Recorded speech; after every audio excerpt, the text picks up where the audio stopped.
Welcome back. June is Pride Month, and we are kicking off the month by taking a look at a groundbreaking book about LGBTQ plus divorce. It's a raw, unflinching memoir about the journey through love and loss, and the author Karl Dunn joins us now. Welcome to Great Day. Thank you very much. Great to be here. We talk about this book is about divorce, but it's this journey, right, that you went on. What prompted you to put all of this in book and share it with us? Well, when my divorce first started, I went looking for a book on gay divorce, and I couldn't find one. So as I was going on this journey and I was starting to keep like notes for myself, and I showed some to a friend, he's like, you should put this in a book. And so I thought I was going to write a kind of guidebook maybe at the beginning, but it really turned into more like a gay eat, pray, love. It was a much like the divorce itself is an incredible story and quite a roller coaster, but it kicked off the biggest story, which was this journey to figure out who I am and the patterns I'd repeated in my life, and get to a place of self-love. Wow, and really come out through the journey at such a high on the other side. How did you come up with the title, How to Burn a Rainbow? Well, actually, I had a different title, and I was talking to actually a straight guy in Germany who was about to embark on his own divorce.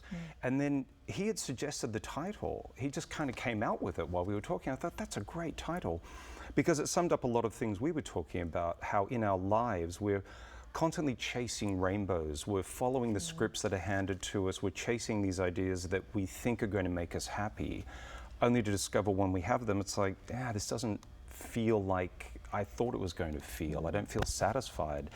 And so really it was about get rid of all of that, burn all the rainbows throughout the scripts, and then write your own. But to do that, you've really got to dig in and figure out who you are. Yeah. I love what you say, you kind of lost yourself in marriage, but found yourself in divorce. Yes. I love that. Thank you. Because you feel like it's usually the opposite. This is going to completely It's what it's going to be, but it doesn't need to be that way. Absolutely, 100%. You know, the subtitle of the book is, it's How to Burn a Rainbow. My gay marriage didn't make me whole, my divorce did. That's right, And a lot of it was what I decided to do with it, because I realized I could use it as my crisis of identity to really like grab onto all the emotions that normally I would run from or react to, and set me off on these other courses that didn't make me feel better, or else I could just sit with them all.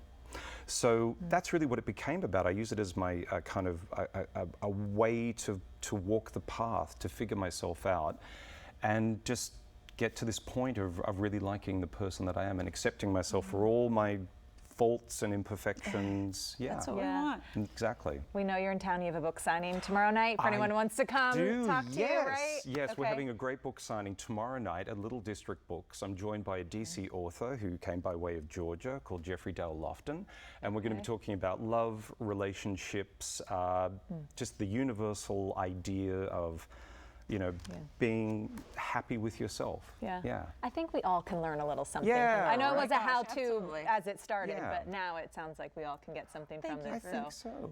For putting this down for all of us. Thank you, and for sharing so much. You can find his book, How to Burn a Rainbow, everywhere that books are sold, online and in stores everywhere.